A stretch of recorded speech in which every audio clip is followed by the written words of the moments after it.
This morning here we are in a vineyard. This is the research vineyard up at the Upper Marlboro Central Maryland Research and Education Facility. And this is our research vineyard here. We have 27 different varieties. This vineyard was actually established in 2001 with funding from the Southern Maryland Ag Development Commission and Maryland Department of Agriculture. So this is our research vineyard where we're trying a number of different things. We started with 27 different varieties. We've since taken out about 17 of those and replaced those with some newer varieties. We're also trying some different training systems. So today, this is about the third week of May, and we're actually going through and doing some chute thinning. So this is where we actually go through. You can see this block here. This happens to be Merlot. This is the vinifera type variety. This is a cordon prune, so you can see the trunks coming up here from the soil, and then the trunks cross, and we have the cordons, and then we have the shoots that are emanating from the actual permanent cordons here. So as you can see, we have a lot of different shoots that are growing up, and our job today is to select those shoots that are going to be most productive, and also thin the shoots or remove those shoots that we don't want, so that we get very good air circulation throughout the canopy, and we'll also get the proper amount of fruit to support this here vine. So what we do here, as you can see, this would be a good arm, this cordon arm here. So as you can see, this is a solid block along this section here, and the idea here is to thin this so you get from 3 to 6 shoots per linear foot of cordon. Another way to think about that, typically that's going to be about the width of your fist. So when we go in here, you can see in this particular vine we have many more shoots than that. So here we have 1, 2, 3, 4, 5, 6, 7, 8 shoots in about a 4-inch length of cordon, and that's just way too many. If we were to let all those stay on there, it would be a very dense vine, very little air circulation. You get a lot of problems with disease and also a lot of vegetative growth and poor fruit quality. So what we're going to do is we're going to go in here and we look for selecting shoots that have good fruit, and then we remove those that don't.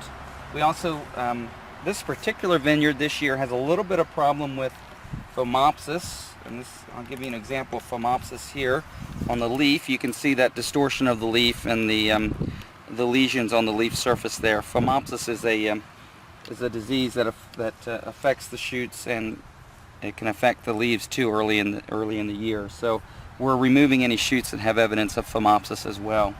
So we go in here and we're going to take these shoots out, and as we can see, we have this is a shoot from last year. We see we have very good fruit up here, so we're going to leave that one. We're going to get rid of that one beside it. I have a shoot here, and I also have a nice shoot that's coming up here from the cordon. I'm actually going to leave one of these shoots here because I want to try to replace this spur at some point. If we don't replace this spur, we get what we call antlering, where this spur will continue to get longer and longer every year, and we really don't like that. We like to try to get it back down to the cordon when we can. So we're going to go through here, and you also notice how I can just pluck these off with my thumb. So timing is very important. If we were to wait another couple weeks, we wouldn't be able to do that. We'd actually have to come in here with actual pruners and prune this back. So that's why it's critically important to come in here at the right time. So we can just go in there with our thumbs, and we can start to take those shoots off that don't have fruit, also that are not positioned well. I'm going to leave that one. I'm going to get rid of this one.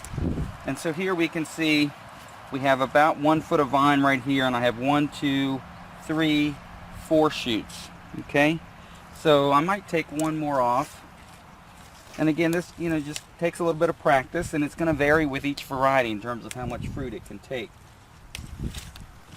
I'm going to go in there, and when we get in this region, we also like to look at the quality of the cordon and make sure that we don't want to leave any replacement shoots that we might want to lay down the next year. So when you get into the center of the cordon coming up from the trunks, we usually leave a couple extra shoots there.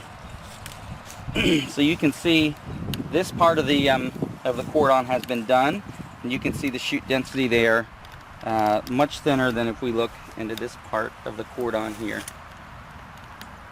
So if I were to come in here at full speed, you can kind of see what this looks like.